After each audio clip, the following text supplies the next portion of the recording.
Okay, good afternoon, everyone. Welcome to a presentation on clean architecture and how we can implement it using Kotlin.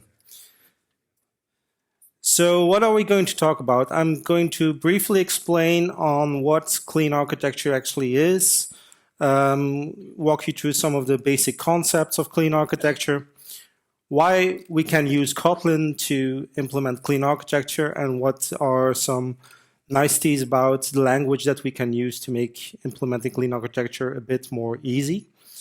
And I'm going to show you some demo codes.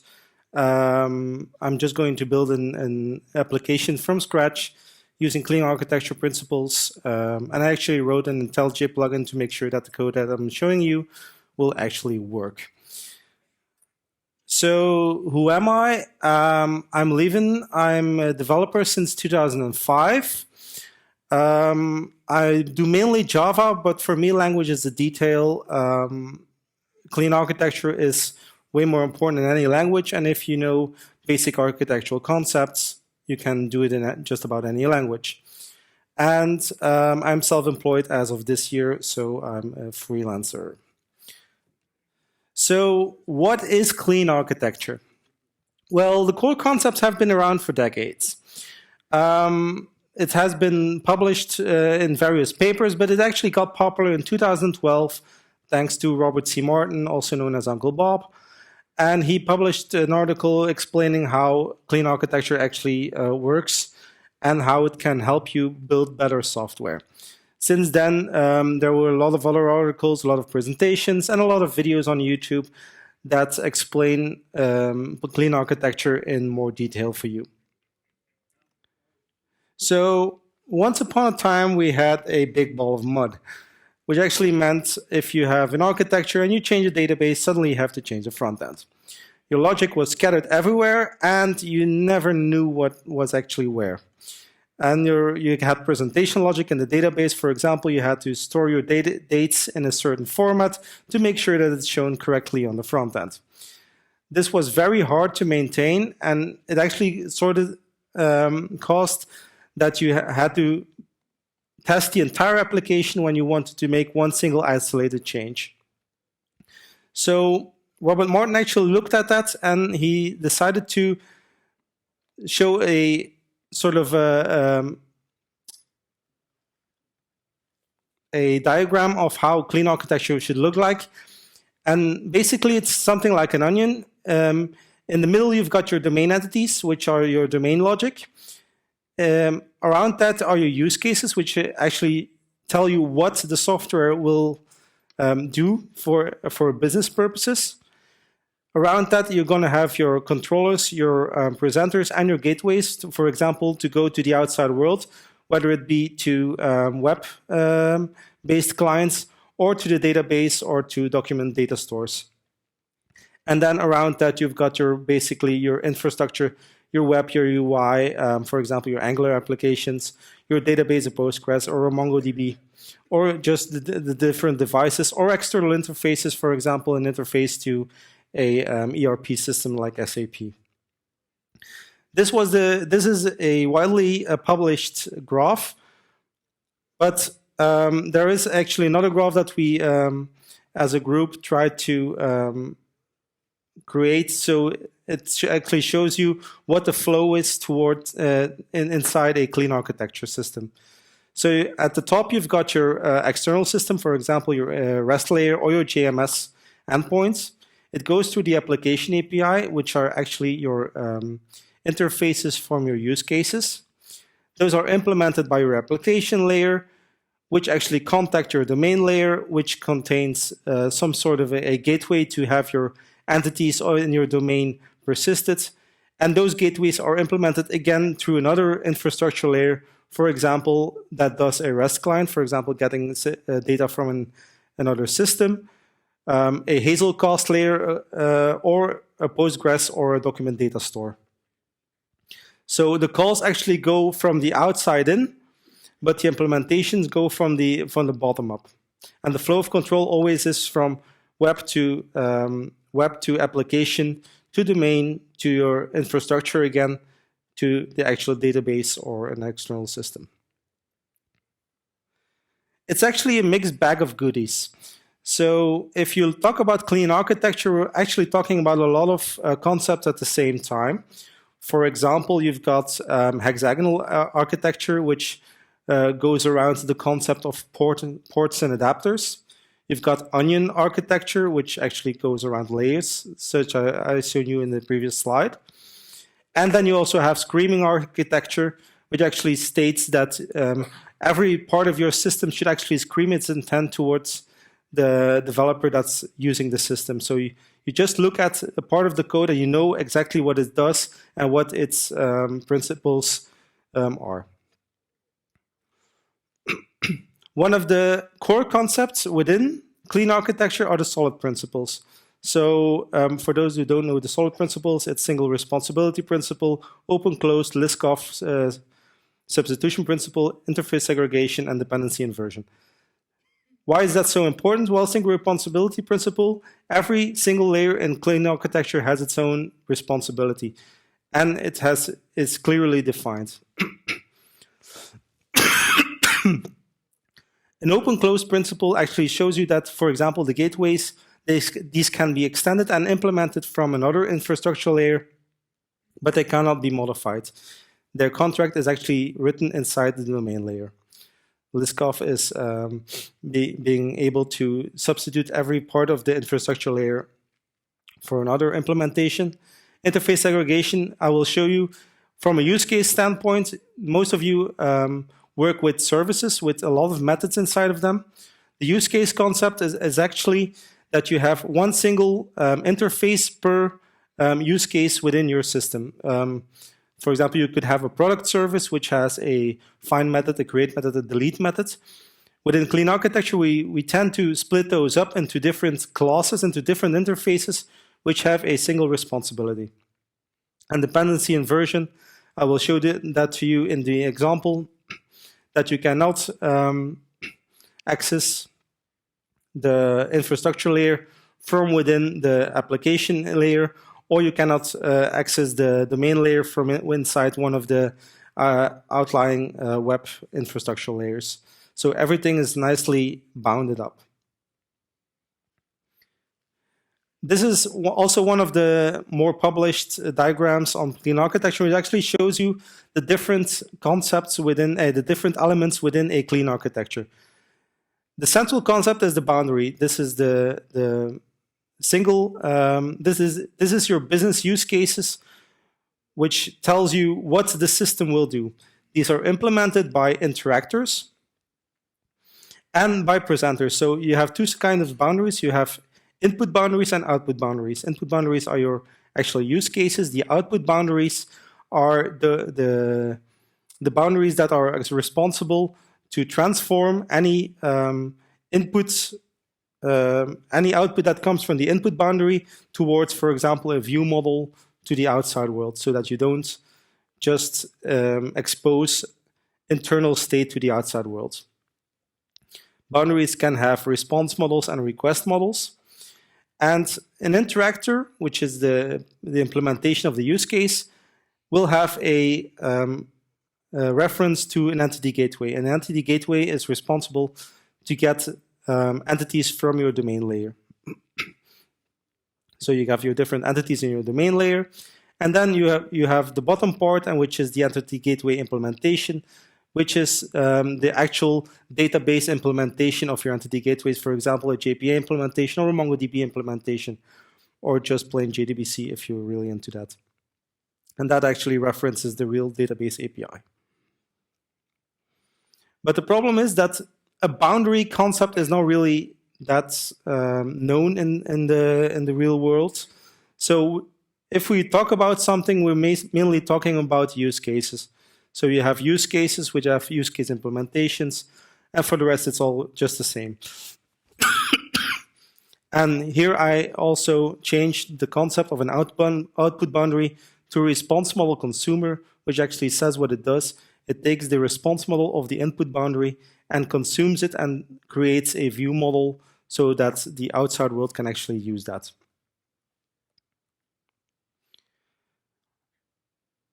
It also allows you to use a modular approach. We're not talking about Java 9 or OSGI here. It can be used though, but you don't need those to have a modular architecture within a clean architecture system. The boundaries are well defined and you cannot step outside of them. For example, you have here an example that's available on GitHub that actually shows you a very extensive implementation of a clean architecture. So you have your application API, which is your interfaces of your use cases, the application implementation, the domain. Then you've got different infrastructure layers. Here I have 3 different infrastructure layers at the bottom. For example, one that uses JDBI, one that uses JPA, and one that uses MongoDB to implement the entity gateways. And then towards the outside world, you have different infrastructure layers towards the web. For example, one implementation that does a REST API using Jersey, and one other that uses Spring MVC. That all gets bound together into a main partition, which is actually the deployment, the glue that takes everything together, and that actually uses Spring Boot. From a diagram perspective, if you look at the arrows, then you can see the dependency inversion concept. For example, the application implementation has a reference to the domain layer and the application API, but it does not have a direct dependency on one of the infrastructure layers. So it cannot use one of those layers directly. So it does not even know that there is a database or that it's being exposed by a web interface. Sorry. Why am I actually using Kotlin? Well, first of all, it's a very popular language nowadays. It's quickly becoming one of the preferred languages of many developers, especially those that are akin to languages like Groovy. It allows you to be very terse and very precise and just very productive from a day-to-day standpoint. First of all, immutability is a first-class citizen within Kotlin. Every object in Kotlin is immutable by default. Also, everything is public by default. So, clean architecture actually gains a lot about with immutability inside Kotlin, and I will show it to you in the example that it allows you to clearly define your data structures and to make sure that nothing can be changed within other layers that shouldn't change it. Statics are implicitly discouraged. If you know Kotlin, you have to use a companion object to make static methods, and it's not really that clean. So just because the fact that you have to do some extra magic, and it's not just as easy as in Java to just put the static keyword in front of it. It makes sure that you adhere to object-oriented principles. And of course, it also has some syntactic perks. For example, nullability can be enforced from a compiler standpoint. You also have the concept of extension methods, which I will show you in the example. So let's build some code. It's going to be a bit awkward because the screen is over there. So we have a couple of, I'm going to use the presenter view. Okay. So we have a couple of use cases.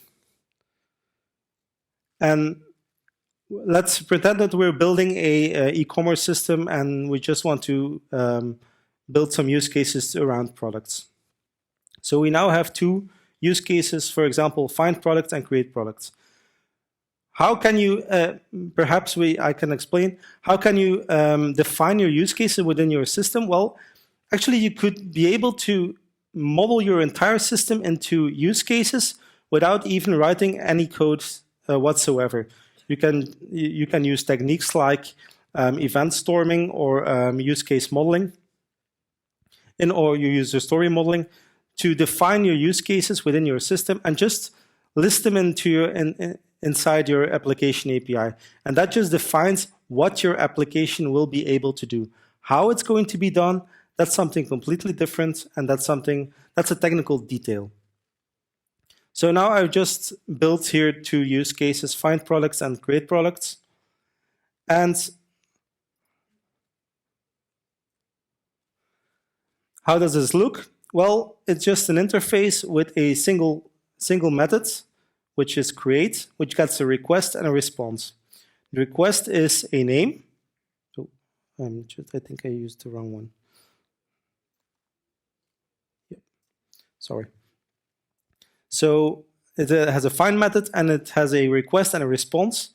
The find just has a request and just says, okay, I want to be able to find my products with a name contains.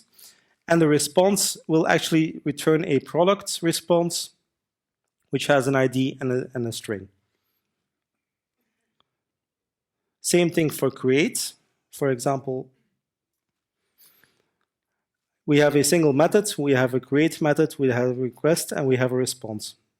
The data class actually is a little syntactic sugar within Kotlin that allows you to build an immutable data structure that has a single field, for example, name or multiple fields. And it also implements equals, hash codes, and toString methods. So it's actually just a nice class to make sure that you have data objects going throughout your system. So now that we have defined our use cases, we can actually think about how do we want our domain to look like. So we're going to have a domain layer.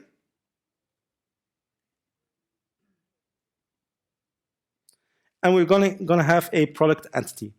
So our product entity, how does this look like?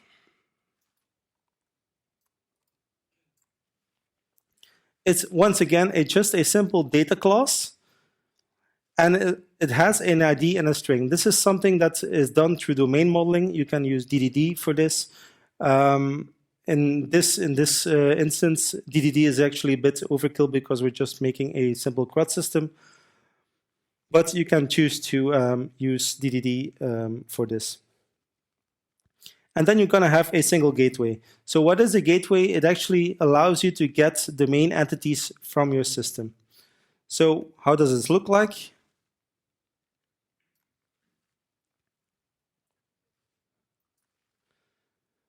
So it has two methods. It has find products with a query, and it returns a list of products. And then you have a create method that takes a product and returns a string, and the string is the ID of the product that's got created.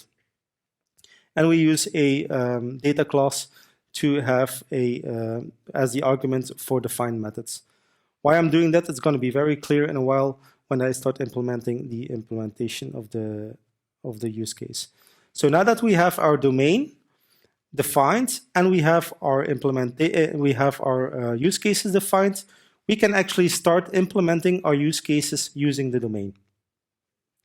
I don't need anything else for the moment because my application implementation cannot access anything else but the domain and the application API. So what I built here, this is built around a Spring Boot application. So you're just going to have a single Spring Boot configuration class with just some component scanning. So let's start with the find products.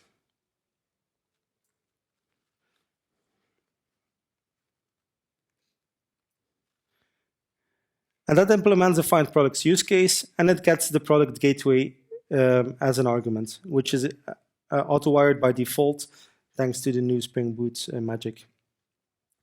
It implements the find methods, and it uses it gets the products of the system, and that returns actually a list of products. But I don't want to return my products directly into my external system. I want to use response models. You could use a map method for this, but Kotlin actually has a very nice system of extension methods, which allows you to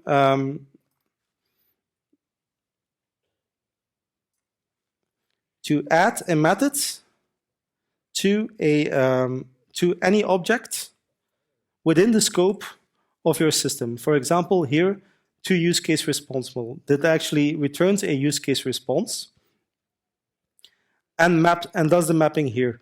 This allows you to make a very clean code within your implementation of your use case without having explicit mapping around here.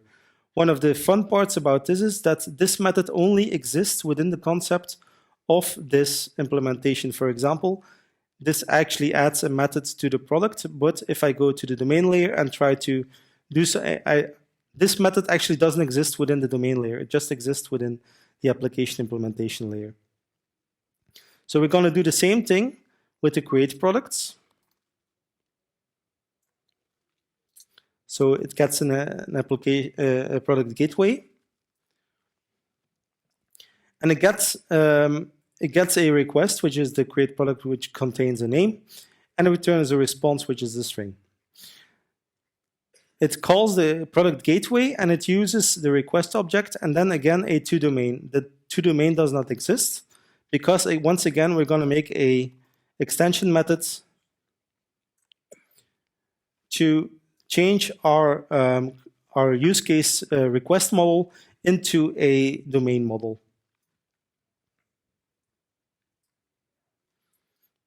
So now we actually have very nice, clean code within our implementation of our use case, and then you can just use that system. If we try to run this, for example, I already made a main partition. It's not going to work because we do not have a implementation of our product gateway yet. How does the main partition look like? It's just a main application, a main methods with a Spring Boot application inside of it. And the wiring actually just imports all the different contexts of the different layers, so the two infrastructure layers and the use case implementation layer. So now we can actually implement the infrastructure layers. I'll start with the persistence layer, and I'll implement that. I've chosen to use MongoDB here because it's easier to set up and to make sure that everything works. So we're going to make a single document.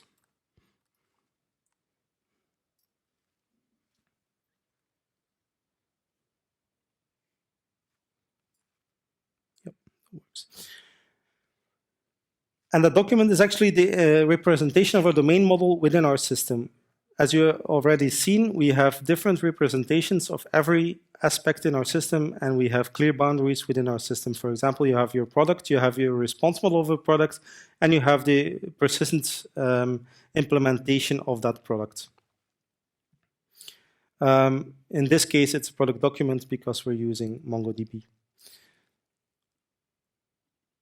And now we can implement the product gateway.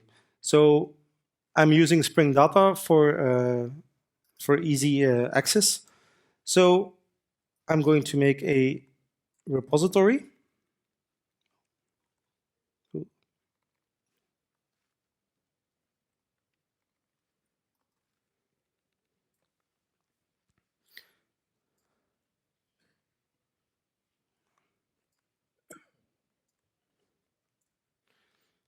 Which is actually just a plain Spring Data paging and sorting repository that allows you to do some CRUD operations on a product document. And it also has a query by example executor, which I will show you later on what that actually does. And we have a basic method, find by name contains, that uses Spring Data's name conventions to create a query for getting products by its name. So this actually,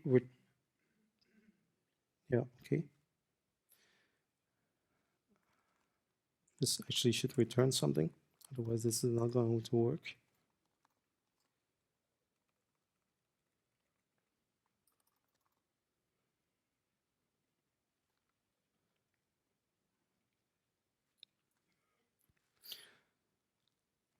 And now we can implement our gateway that actually gets domain entities from our MongoDB. So I can implement that gateway.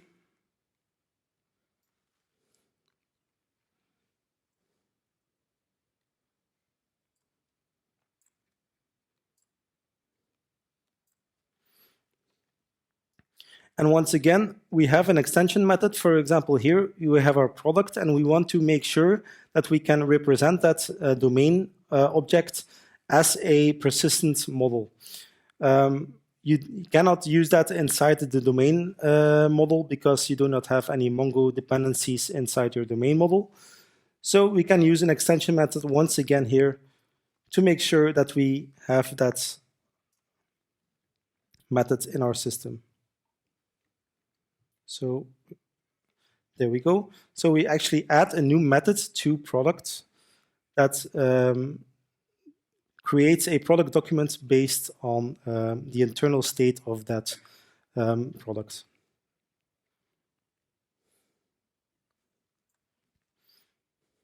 So now we actually have a implementation that should run already, but we can't do anything without with the code because we don't have any REST interfaces, or we don't have any web interfaces to actually expose the use cases to the outside world. So here comes the web interface. I explicitly chose not to use a REST interface because everybody uses that. So I'm going to use something a little less known, which is JSON RPC. And we can use once again, we need to represent our response models to the outside world. These are our view models. These do the translation between our response models and, for example, JSON-specific presentation logic. In this case, it would be a bit overkill because we're just using the same structure over and over.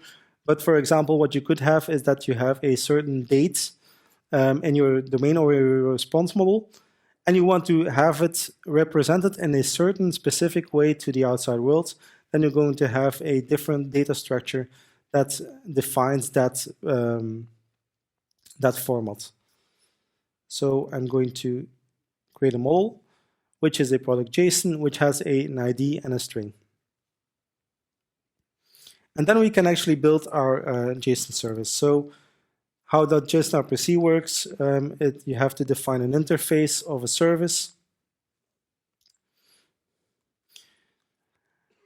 It has a find products and a create products methods, and a certain path on which the JSON RPC service is exposed.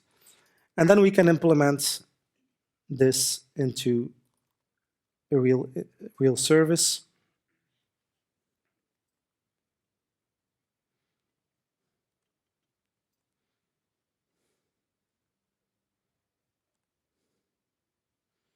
There we go. So it actually gets the different use cases. So like I said, with the interface segregation, what you could have is that in an older system, you're going to have a single service that's being injected, and you can use different methods on that service. Now, in clean architecture, you're going to use different objects and use functional interfaces with one single method that does one specific thing. So you can imagine if you also have a very large web service, that you're going to have a lot of use cases that you're going to be able to, you'll have to inject into your system. Once again, we have our find products, which actually returns a response, which has a list of products. But we do not have a method to map that response to the view models. So we can use an extension once again. So that actually adds a toJSON list to our response model, and just maps all the products within that response model to a product JSON. Just make sure that you have very clean separation of all your concepts in your system. So now we have a complete implementation of our application, and now we can run this.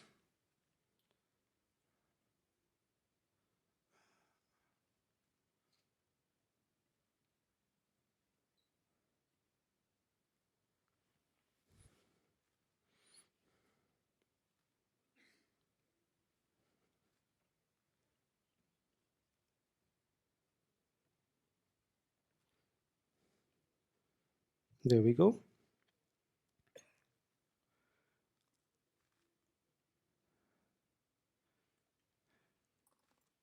And we can do a find products, which will return a value that already inserted previously into the system. Or I can use a create product method. For example, the Devoxx sandwich.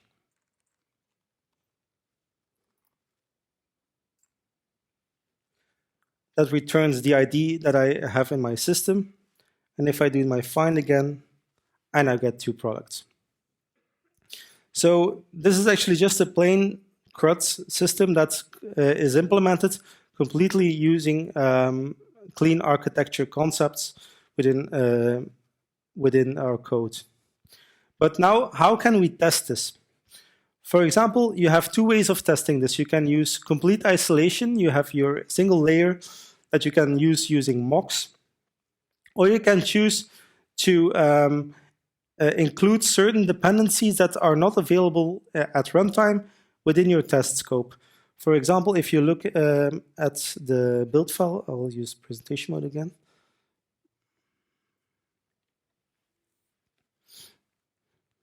Here in my test compile for my application implementation, I'm able to use the test output of my persistence layer and my domain layer. Those are 2. My domain layer is accessible from my application implementation, but the infer persistence layer is not. So this actually allows me to make tests throughout the entire layers. And I'm going to show you another way, which is using mocks in the web layer, which does not have any extra dependencies besides the Spring and the JSON RPC implementations. So first, I'm going to show you the test with the mocks.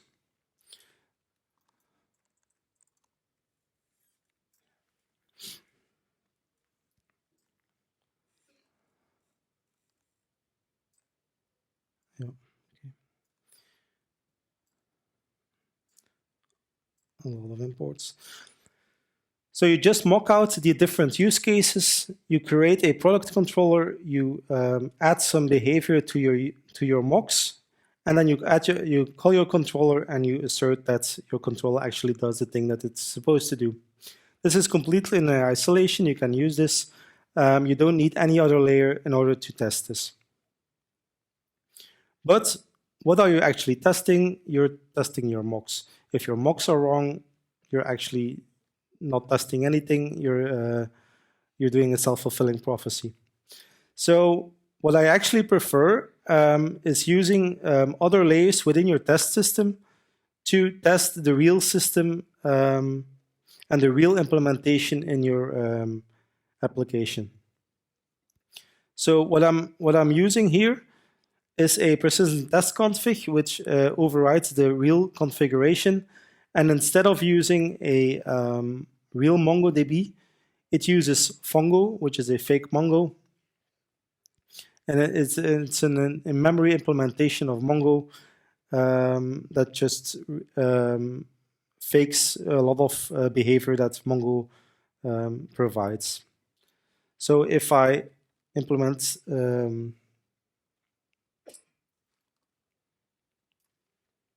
if I create a test,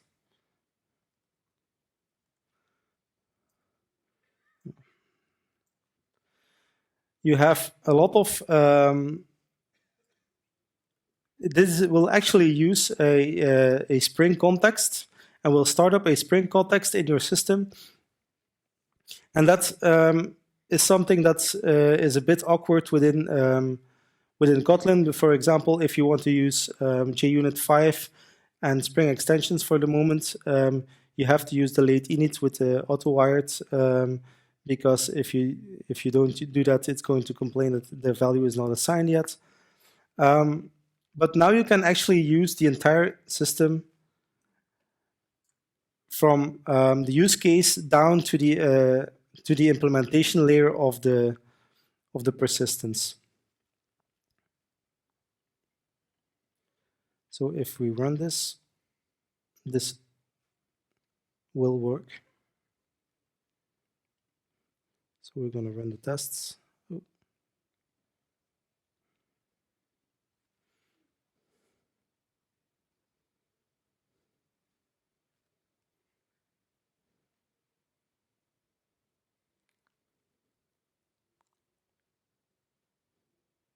There we go.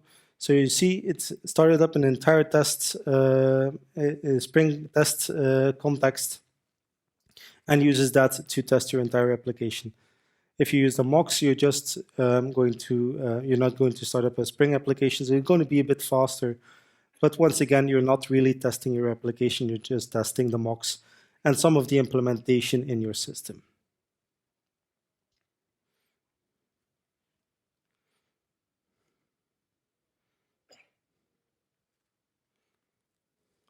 So to recap, with Kotlin, it's actually very easy to implement clean architecture because it allows you to use stuff like extension methods to add behavior to certain parts of your system that is only accessible within the defined layers of your clean architecture. You can add methods on your domain model that applies to your persistence or to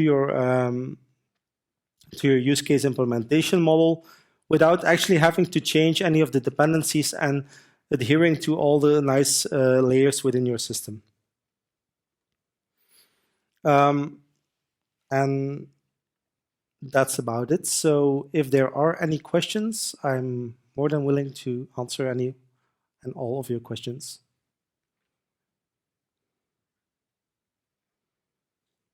Oh, yeah.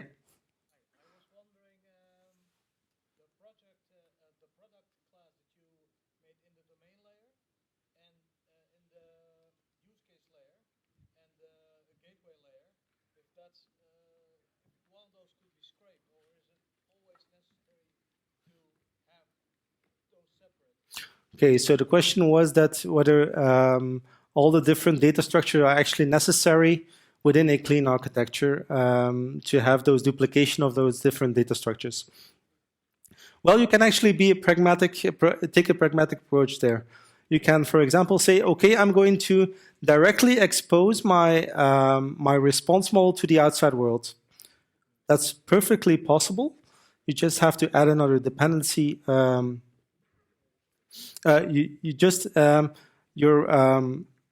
Your infrastructure web layer is able to access that response model, and you don't really need to do the mapping from that response model to a JSON. So if you say, okay, those objects are always the same, okay, you can just implement those right away and expose them to your REST service or to a JSON RPC service. That's perfectly possible. You can also, for example, choose to directly implement your, directly persist your domain model into your persistence system. That's perfectly possible. For example, with JPA, that would mean that you have to add some JPA annotations on your domain model, which isn't really clean because sometimes you have to do some very awkward magic to have JPA work nicely within your system. For example, if you have collections or embedded data structures. But you can choose to do so. What I've actually shown here is the most clean implementation and the most pure implementation of clean architecture with very defined boundaries. If you want to use certain objects within other layers without using the decoupling of that data structures, that's perfectly possible, and that's a compromise that you are allowed to make.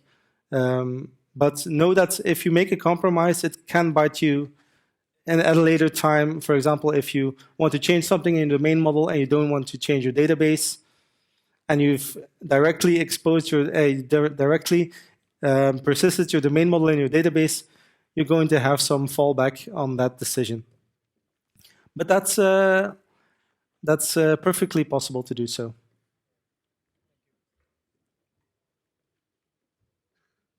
Other questions?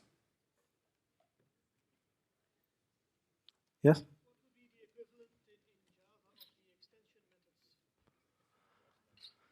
What would be the equivalent of the extension methods in Java?